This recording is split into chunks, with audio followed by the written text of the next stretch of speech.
Insurance claim शुरू करेंगे आज हम।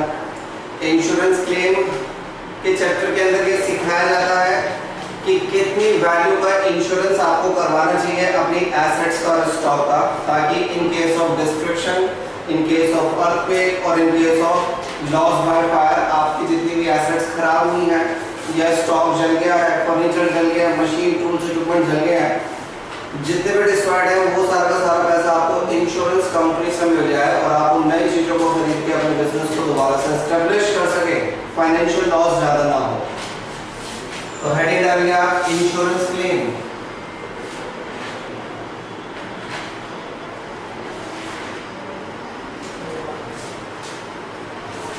इंश्योरेंस क्लेम के अंदर हमें दो तरह के क्लेम सीखने हैं। Number 1, loss of stock. Majorly हमारा स्टॉक डिस्ट्रॉयड होता है, फर्नीचर, मशीन्स, टूल्स, इक्विपमेंट्स होते हैं, बट स्टॉक का नुकसान ज्यादा होता है, लॉस ऑफ स्टॉक। और जो स्टॉक जल गया, अगर वो नहीं जलता तो आप उस स्टॉक को बेच दें, बेच के उस पे भी प्रॉफिट कमाते हैं, तो वो प्रॉफिट भी नहीं कमा पाए। एक तो नुकसान हुआ ही माल का, और माल को जो प्रॉफिट बेच के जो प्रॉफिट अर्न करना था वो प्रॉफिट भी अर्न नहीं कर पाए। So another loss is loss of profit. तो मेजरली हमें ये दो चीजें सीखनी है इस चैप्टर में, किस तरह से लॉस ऑफ स्टॉक और लॉस ऑफ प्रॉफिट कैलकुलेट किया जाता है। तो हम स्टार्ट करेंगे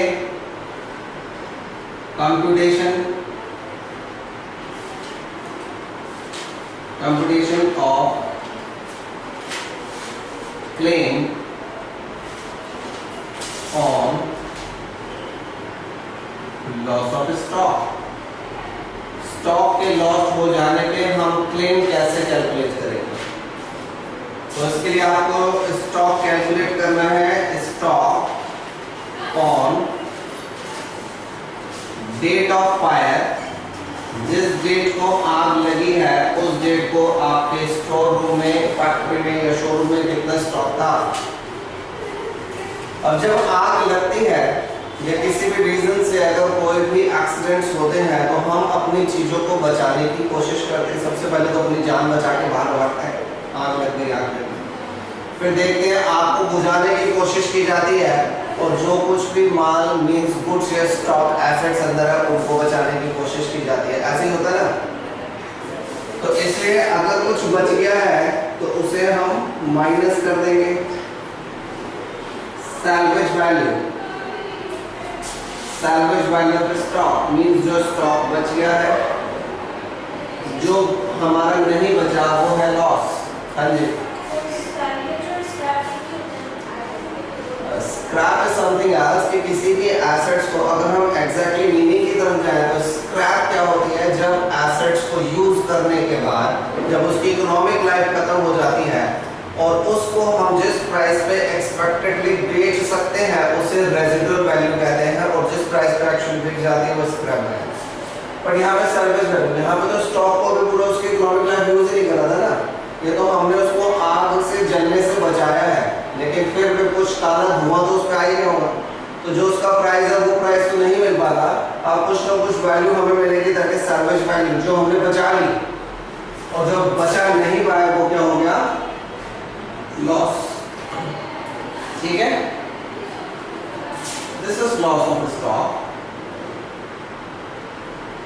अब इस लॉस ऑफ स्टॉक को आपने कंपेयर करना है कि कितना आपने इंश्योरेंस करवाया है। सपोज आपने इंश्योरेंस ही 50,000 रुपए का करवाया और माल जल गया आपका 80,000 रुपए का, तो जितना इंश्योरेंस आपने करवाया है उससे ज्यादा का क्लेम कभी भी नहीं मिलेगा। ठीक है, तो यहां पर जो क्लेम है उसको हम कैलकुलेट करते हैं बाय एवरेज लॉस। इससे कैलकुलेट करेंगे एवरेज लॉस से। हर एक इंश्योरेंस पॉलिसी में लिखा होता है एवरेज लॉस, क्वेश्चन में नहीं लिखा तो हम एज्यूम कर लेंगे एवरेज लॉस है। अगर क्वेश्चन में स्पेसिफिकली लिखा है average loss is not applicable तो हम एवरेज लॉस नहीं लगाएंगे। जितना भी लॉस हुआ उतना इंश्योरेंस क्लेम या फिर जितने की इंश्योरेंस करवाई गई है उन दोनों फिगर्स को डायरेक्टली कंपेयर किया जाएगा, जो दोनों में से कम है उसका इंश्योरेंस मिल जाएगा। अगर एवरेज क्लॉज एप्लीकेबल है तो क्लेम का क्या फॉर्मूला होगा, लॉस ऑफ स्टॉक, जितना भी स्टॉक लॉस हुआ है इनटू में लॉस ऑफ स्टॉक इनटू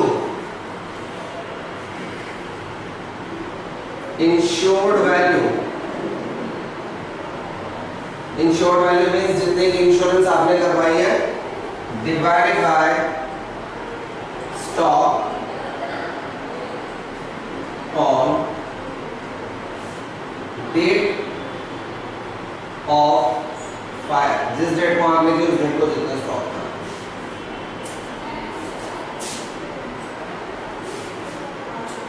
तो ये टेबल बाद में बनी, पहले के बनेगी, फिर उसके बाद हम क्लेम निकालेंगे। लेकिन क्लेम कैलकुलेट करने से पहले जिस डेट को आग लगी उस डेट का स्टॉक हमें पता होना चाहिए। हम रोज रोज डेली बेसिस पे कभी भी स्टॉक कैलकुलेट नहीं करते। कुछ प्रेस्क्राइब डेट्स होती हैं ज्यादातर महीने के आखिर में, या फिर हर 3 महीने के आखिर में, या फिर साल खत्म होने पे।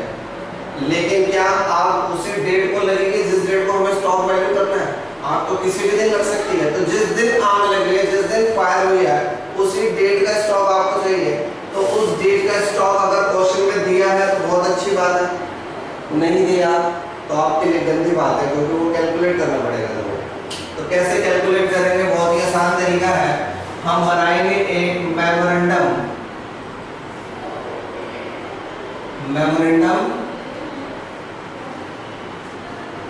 ट्रेडिंग अकाउंट, और ये ट्रेडिंग अकाउंट के भी जैसे बनता है, तो मेमोरेंडम नाम जो देते हैं इसको, अभी बताता हूँ क्यों देते हैं नाम। सबसे पहले हम लिखेंगे यहाँ पे ओपनिंग स्टॉक, ठीक है जी। फिर purchases minus purchases return, obviously purchases net basis पे लेनी है। कितने पीरियड की परचेजेस लेंगे? जिस डेट का ओपनिंग स्टॉक दिया है means beginning of the year, और जिस डेट को आग लगी है उस डेट तक का ही ये मेमोरेंडम ट्रेडिंग अकाउंट बनता है, और उसी डेट तक की परचेजेस शामिल करनी है। From beginning of the year till date of fire, इन 2 डेट्स के बीच का। तो मेमोरेंडम ट्रेडिंग अकाउंट हम कौन से 2 डेट्स के बीच का बना रहे हैं? From beginning of the year till date of fire, जिस डेट को आग लगी है उस डेट तक का, ठीक है जी। उसी डेट तक की परचेजेस, उसी डेट तक की सेल्स।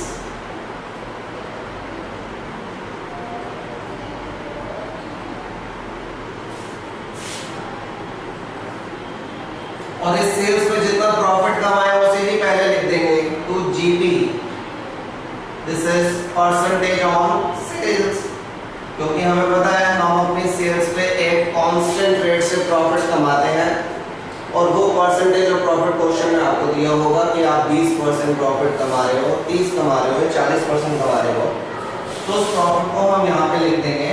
और इस डेट को जितना स्टॉक होना चाहिए वो अपने आप ही बैलेंसिंग फिगर में आ जाएगा। इस साइड के टोटल में से इन सब का टोटल माइनस करना है, माइनस करके जो डिफरेंस बचेगा वो बैलेंसिंग फिगर आ जाएगी। फिर इस बैलेंसिंग फिगर को हम यहाँ पे ले जाएंगे, इसमें से सैल्वेज माइनस करके लॉस ऑफ स्टॉक आएगा, लॉस ऑफ स्टॉक को यहाँ पे लिखेंगे, और लॉस ऑफ स्टॉक को लिख के हम क्या अप्लाई करेंगे? Average loss. अब ये एवरेज लॉस क्या बना है?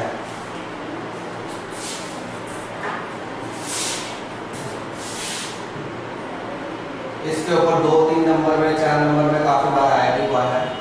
एवरेज क्लॉज से हमारा मतलब एक एसेट क्लॉज से है, जिसमें ये बताया जाता है कि भैया जितने की इंश्योरेंस कराते हो उतना ही माल अपने गोडाउन में रखा करो। अगर उससे ज्यादा रखते हो तो जल गया। अब हमें कैसे पता चला कि जो इसकी इंश्योरेंस हमने करी है वो जला है, या तुमने जो ज्यादा रखा वो जला है? हो सकता है ना ऐसा। तो इस कंफ्यूजन को दूर करने के लिए एवरेज बेसिस पे भाई तुम्हारे स्टॉक में जितना भी माल रखा हुआ होता है तुमने 60% की ही इंश्योरेंस करवाई हुई है, सारे की इंश्योरेंस करवाई नहीं। तो जब आग लगे जितना भी लॉस हुआ उसमें यही माना जाएगा इंश्योरेंस कंपनी कवर करेगी, बाकी का 40% लॉस तुम्हें ही बेयर करना पड़ेगा, ठीक है? क्योंकि इंश्योरेंस कंपनी उतना ही लॉस बेयर करती है जितने की इंश्योरेंस करवाई है एवरेज बेसिस पे। तो एवरेज लॉस लगाते समय आपको कंपेयर करना है इंश्योर्ड वैल्यू और stock on date of fire. If insured value IV, याद रहेगी बात, IV insured value is less than stock on fire date, आग लगने की तारीख पे स्टॉक को कंपेयर करेगा, अगर ये कम है then average loss is applicable। जितना स्टॉक है अगर उससे कम की इंश्योरेंस करवाई हुई है तो एवरेज लॉस एप्लीकेबल है। if insured value is greater than the stock on fire date,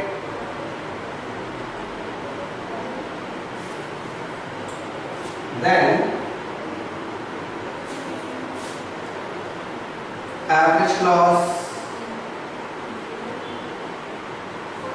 is not applicable।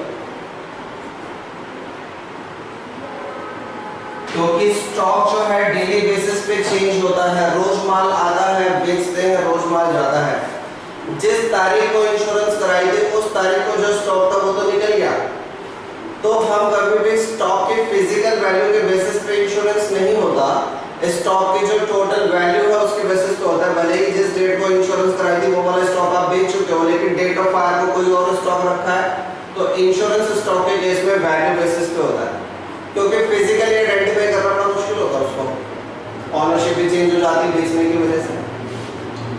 बाकी चीजों में ऐसा नहीं होता। जैसे कार, आपके पास दो कार हैं, एक है आपके पास कौन सी कार पसंद है? ऑडी है भाई, ठीक है, एक ऑडी है, ऐसे नहीं होती, कुछ ऐसे रिलेटेड से बता होता है, ठीक है। एक और है आपके पास है मारुति इको 800 क्या है? 800 तो बनती नहीं है। अब आपने इंश्योरेंस करवाई है इस कार की और एक्सीडेंट हो गया इस कार का, तो क्या आपको इंश्योरेंस क्लेम मिलेगा?